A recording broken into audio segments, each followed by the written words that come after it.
Hello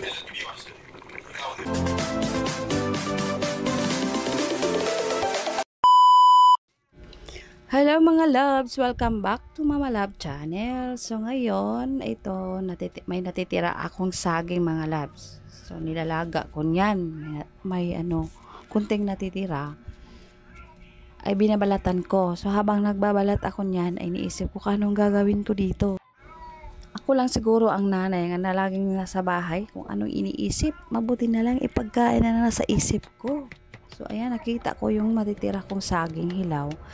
Ay iniisip ko, gagawin ko na lang to ng banana chips, kaya hinihiwa-hiwa ko siya ng ganyan kalapad. Habang naghiwa-hiwa ako niyan, ay nagpakukyot muna ako sa aking camera. So ayan na lang, ang aking camera na lang, ang aking cellphone ang napakakilig sa akin. So kasi wala naman akong ibang ginagawa sa bahay. So ito na lang ang gagawin ko. Pagkatapos kong naghiwa-hiwa ay hinuhugasan ko siya. So nakikita nyo ay nilalagyan ko yan siya ng suka, vinegar, para maalis ang dagta ng saging. Pasensyahan nyo na lang ang aking pusa, ay sadyang maiingay kasi kinukulong namin yan. Hindi pa kasi yan siya nakapon, kaya sobrang ingay. Kaya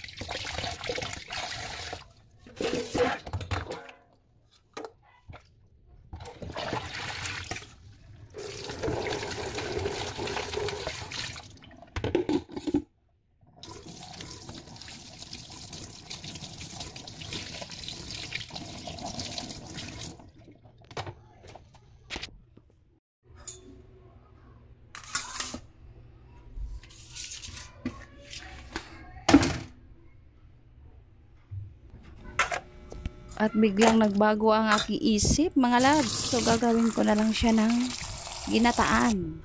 So gusto ko yung masabaw-sabaw. Diba? Sarap ang may sabaw. So ayan, habang sinasalang siya sa apoy, ay bigla akong nagugutom. So may natira akong manok or fried chicken dito. Ay initin ko siya para magiging crispy siya ulit. So ayan. Yan, ako lang naman ang kumakain. So, kinakamay ko na lahat. Kasi masarap kaya kumakain na kinakamay. O, diba? Gagawa din ako ng sarili kong sausawa na suka at saka tuyo. Habang kumakain ako ay gusto ko manood ng movie. So, ayan.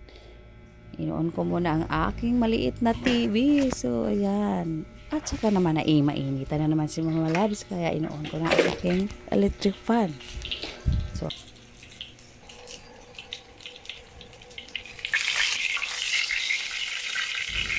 palagi lang tayo nag-iisa sa bahay at kinakausap natin ang sarili, di ba? Mabuti na lang ay meron tayong camera, mabuti na lang i-vlogger tayo, kaya gagawa na lang tayo ng content, kung ano na lang nasa isip natin, di ba? So, nasa palagi lang tayo sa bahay, so kung ano-ano na lang iniisip natin, mabuti na lang ay pagkain na nasa isip ko, yun.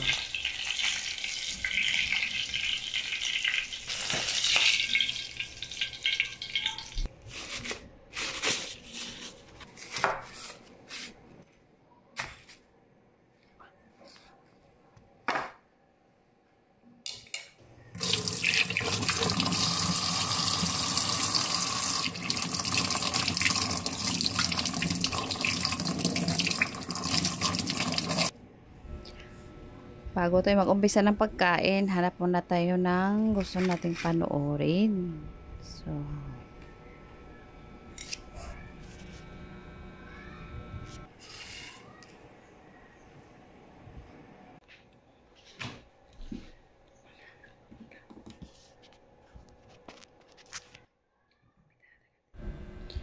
malabo na ang paningin ni Mama Loves nyo. Kaya, ayan, hindi niya nakakita pag wala naman ang pang-apat ng mata.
Ferrari.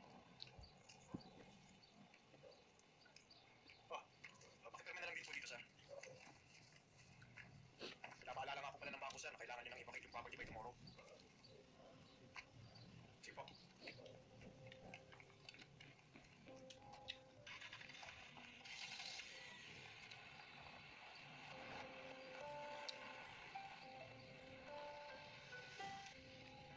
Sir, pinapaalis na pala kayo dito eh.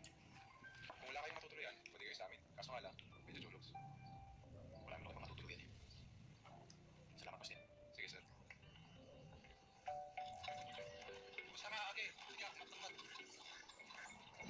Ate, sabi ko ba nakatabi si Florence sa Carantes? Ah, si Kapitana. Salamat.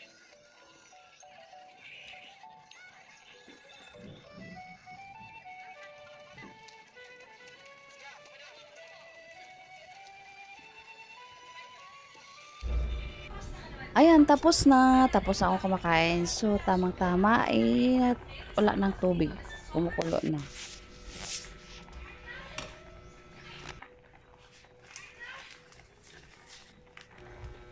At lagyan na natin ng asukal. O, diba? So, konti lang. Tama-tamang tamis lang ang ilalagay natin.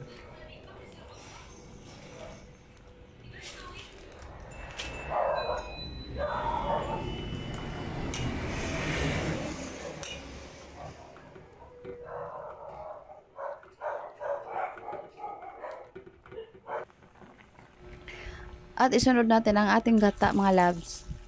So, ayan. So, kunti lang naman yan. Tamang-tama lang sa akin yan. At hindi ko naman din niya maubos. Lagyan natin gata at pakukuluin ng ilang minuto. At tapos na. Pagkatapos kakain na naman ako, mga loves.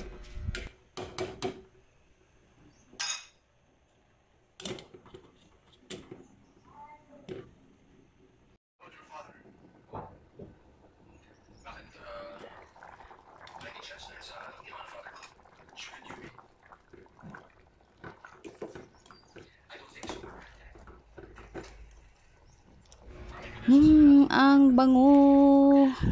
Parang ginugutom na naman ako ulit. So, ano bang nangyari sa akin? Kaya ako tumataba pag nasa bahay kasi wala naman ako ibang iniisip kung hindi pagkain. Mabuti na lang yung pagkain na nasa isip ko. Hindi iba ang iniisip ko. Charot.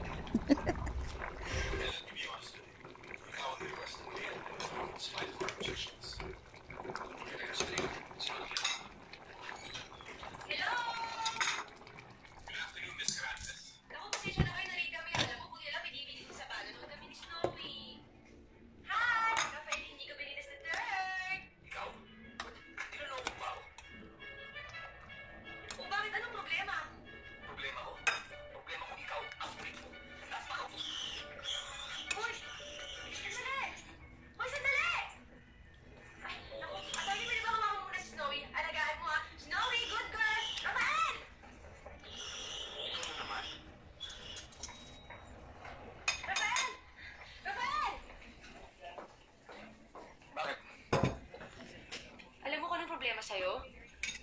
Masyado ka ma-pride. Nuknukan ka sa ka-pridean. Ikaw, you're trying to get your... Ikaw, Monica. Mag-print natin talaga dyan si Ana. Kain na naman tayo, mga loves.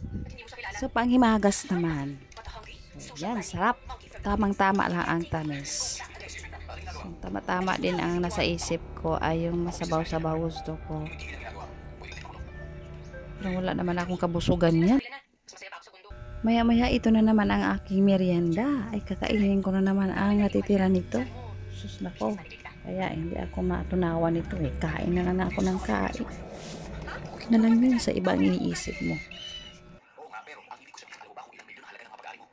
So, ibig sabihin, tinatanggap mo na pagiging business manager mo? Depende. I need some benefits. Maling benefits? Sabihin na lang natin may mga bagay na kailangan ako bago magsimulan.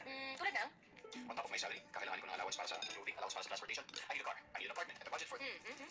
Okay. Si attorney lang kausapin mo tungkol sa mga bagay na yan. Okay, then let's talk about your business.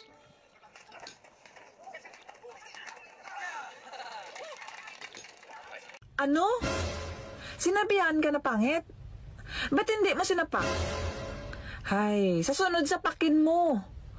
Alam naman yung pangit ka, sinabi pa niya. O, ito mga loves, isisingit ko na naman ang aking ice coffee. So, yan. Gagawa na naman ako ice coffee.